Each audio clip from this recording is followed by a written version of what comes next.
আজি আন্তৰ্জাতিক ব্যাঘ্ৰ দিৱস 29 জুলাইৰ দিনটো ব্যাঘ্ৰ দিৱস হিচাপে উদযাপন কৰা হয়। কাজিৰঙাটো ব্যাঘ্ৰ দিৱসৰ আয়োজন কৰা হৈছে। এটা কাৰ্বেট ফাউণ্ডেশ্যনৰ উদ্যোগত অনুষ্ঠানৰ আয়োজন কৰা হৈছে।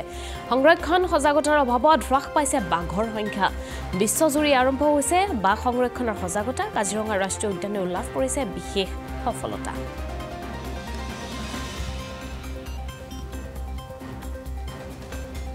আজি আন্তৰ্জাতিক ব্যাঘ্ৰ দিৱস 29 জুলাইৰ দিনটো প্ৰতি বছৰে ব্যাঘ্ৰ দিৱস হিচাপে উদযাপন কৰি অহা হৈছে।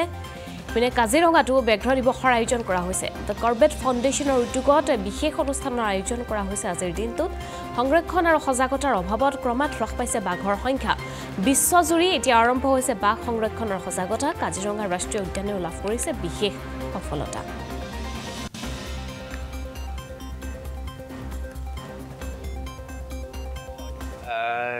টাইগাৰ ডে গ্লোবেল টাইগাৰ দিৱস আজি গোটেই বিশ্বজুৰি উদযাপন হৈ আহিছে। গতিকে কাজিৰঙাও তাৰ বাবে ব্যতিক্ৰম নহয়।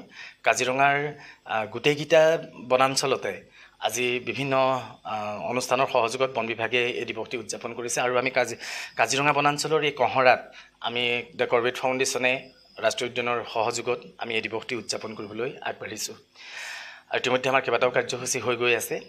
আৰু আমি সকলোৱে জানো যে 2006 চনতে আচলতে অফিচিয়েলি 2006 চনতে, যদিও আমি 2007 চন কওঁ, 6 চনতেই কাজিৰঙা ৰাষ্ট্ৰীয় উদ্যানক টাইগাৰ ৰিজাৰ্ভ বা টাইগাৰ প্ৰজেক্ট হিচাপে ডিক্লেয়াৰ কৰা হয়।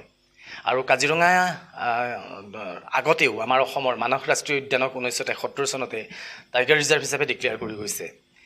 আৰু যদিও আমাৰ কিছু ডিমত থাকে টাইগাৰ ৰিজাৰ্ভ প্ৰসংগত, আমাৰ গাঁওবাসী বা আমাৰ স্থানীয় জনসাধাৰণৰ কিছু ডিমত আছে টাইগাৰ ৰিজাৰ্ভক লৈ, তথাপিও কিন্তু যিহেতু বাঘকে আমাৰ যিটো ফুড চেইন, এই ফুড চেইনৰ পিৰামিড বুলি কোৱা হয়, পিৰামিডত স্থান দিছে, শীৰ্ষত স্থান দিছে।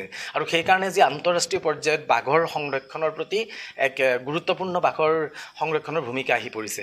আৰু কাজিৰঙা কেৱল সংৰক্ষণৰ ক্ষেত্ৰতেই নহয়, কাজিৰঙা অকণমান ব্যতিক্ৰম। আমি পৰ্যটনৰ দিশতো যদি চাওঁ, কাজিৰঙা ৰাষ্ট্ৰীয় উদ্যানত গঁড় চাবলৈ যদিও পৰ্যটকসকল আহে, কিন্তু সকলো পৰ্যটকৰে মুখত এটাই শব্দ থাকে, সেইটো হৈছে বাঘ দৰ্শন কৰাৰ আশাত।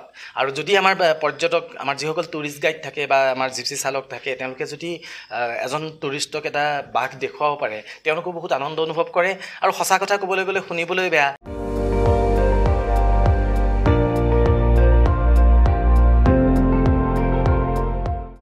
আপুনি চাই আছে ND24, সৰ্বশ্ৰেষ্ঠ নহয়, সৰ্বোত্তমৰ দৌৰ।